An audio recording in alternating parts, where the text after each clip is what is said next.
If you've been following ScrewTech for a while, you know how much we love fighting games. For us, they bring us so much hype and excitement, but then there are some characters that just bring us nothing but salt and frustration. The 10 you see here aren't necessarily unbeatable, but man oh man, they can be rage-inducing. So hey, I'm Nervous Nick for ScrewTech's Top 10 Broken Fighting Game Characters.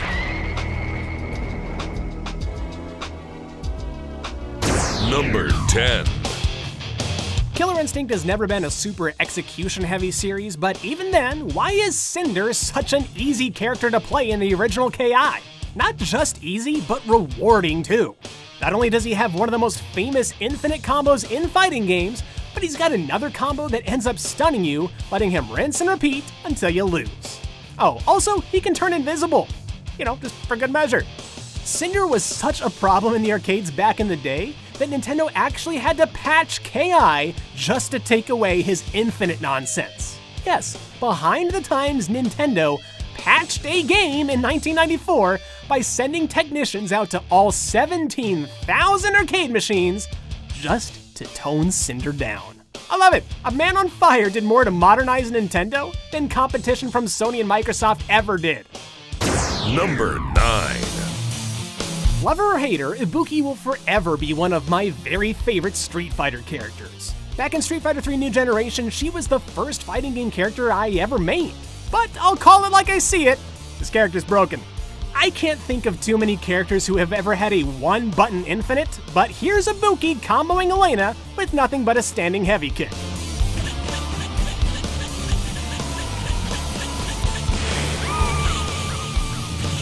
Even I could do this infinite back in the day, and I was a complete fighting game newbie. Plus her super Hashin Sho was just dumb. I remember one time, I got hit by Ryu's fireball and somehow mashed out a super fast enough to hit Ryu with it before he even had a chance to block. Oh, also this super sets up IBUKI's infinite as well. If ever a case could be made for thick thighs taking lives, this would be it. Number 8. When Street Fighter X Tekken was announced, it was like a childhood dream come true. I mean, two huge fighting game franchises coming together in an official game? The possibilities were endless. Unfortunately, the game launched as a bug and glitch-filled disappointment, and nothing embodies that better than Mega Man. Mega Man with giant quotation marks around it. Anyway, Mega Man could eke out wins with a tactic not so affectionately referred to as a timer scan. Basically, all he had to do was get the life lead and trigger a bug which took him to friggin' orbit. Out of your reach. You can never hit him again for the rest of the game. After that, it was only a matter of waiting for the timer to run out or for the opponent to rage quit. But hey, on the plus side, Capcom has since managed to fix both this bug and Mega Man himself. Thank God. Number 7. December 15th, 2015. The final character for Smash Bros. Wii U is revealed to be none other than Bayonetta. The internet loses its collective mind with hype. And today, the internet is losing its collective mind with salt. Anybody who's had to face Bayonetta knows the pain of losing an entire stock just because she got you with one witch time counter. This move is friggin' dumb! Even without it, Bayonetta still has plenty of other ways to take you from 0% all the way to the big battlefield in the sky by killing you off the top. Pretty much the only reason Bayonetta's not higher is because she did get patched so that you can escape her 0 to death combos, but you've got to do this to your controller to do it. The only thing that wears down faster than your control stick is your patience when you've got to fight the Umbra Witch. Cross your fingers that if and when this game gets a Switch port, then Nintendo burns the witch one more time. Number 6. One word: resurrection. Anybody who's had the misfortune of playing against GILL from Street Fighter 3 probably shudders at that very word. It wasn't enough that this game's boss character does chip damage with his normals, shoots projectiles that eat through everyone else's, can stun most characters in one combo, and also hits like a titanium truck carrying bricks. What truly puts GILL over the edge is everything he does with his super meter. You can use it to rain down a wall of projectiles from the sky, shoot rainbows that do 1 billion damage whether you block it or not, or worst of all, his dreaded resurrection. Let me tell you the story of how this usually goes. You barely manage to land the final hit that downs this giant naked man, when suddenly he just gets back up like he's demon-possessed and his health bar turns green again. I'll skip to the end of the story. You lose!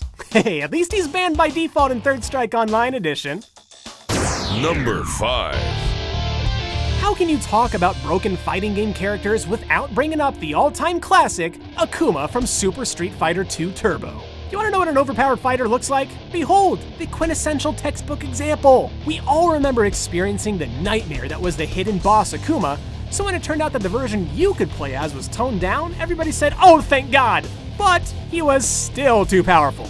Akuma was always meant to be something of a glass cannon, who hits hard but gets hit even harder. The thing is, in his first appearance here, he was too much cannon and not enough glass. If he kept throwing his red fireballs at you, you were stuck in block for the rest of the match, and even if you got past that, he couldn't be stunned. At least GILL was banned by default in Street Fighter III. Not so with Akuma.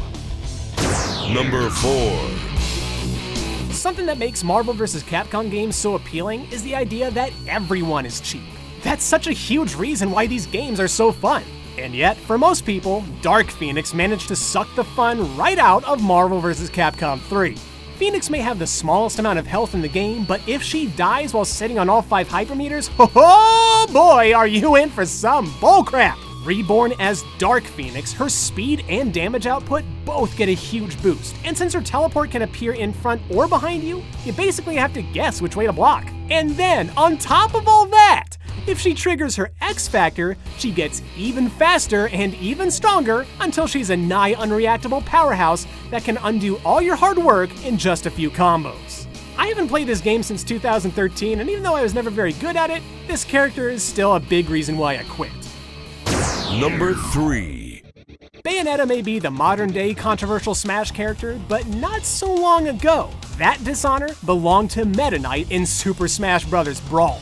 This beach ball with wings seemingly has almost every advantage going for him. Ridiculously fast moves both on the ground and in the air, a powerful combo game, and for those of you into this sort of thing, no bad matchups across the entire cast. He may be a lightweight, but if your attack does anything less than kill him outright, Meta Knight is practically guaranteed to get back onto the stage again since every single one of his special moves also works as a recovery. Plus, Meta Knight is really good at running away from you the entire match. Remember that glitch that let him disappear for as long as he felt like?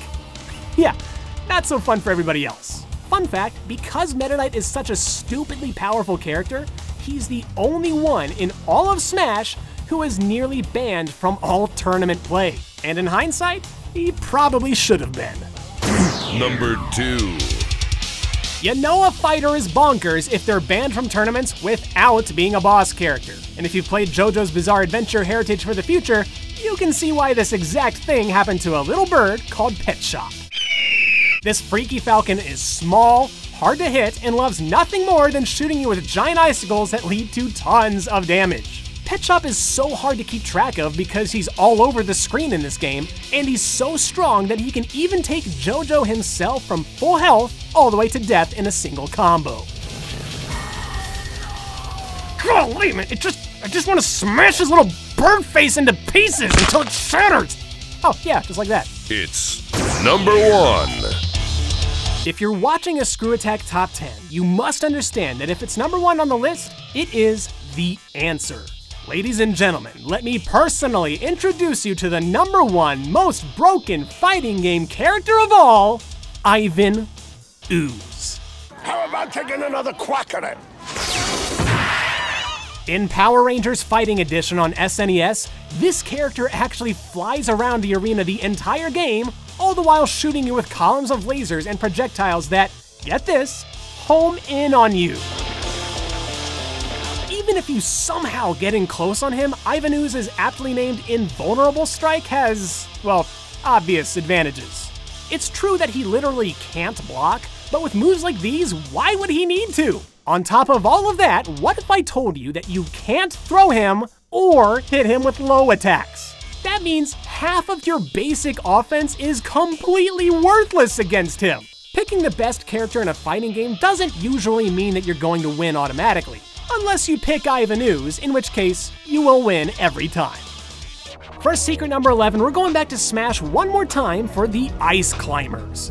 These kids trolled their way through not just Melee, but also Brawl as well. If your opponent knew the right inputs, one grab from the Ice Climbers meant one death for you, guaranteed. So maybe it's for the best that they never made their return in Smash Bros. Wii U.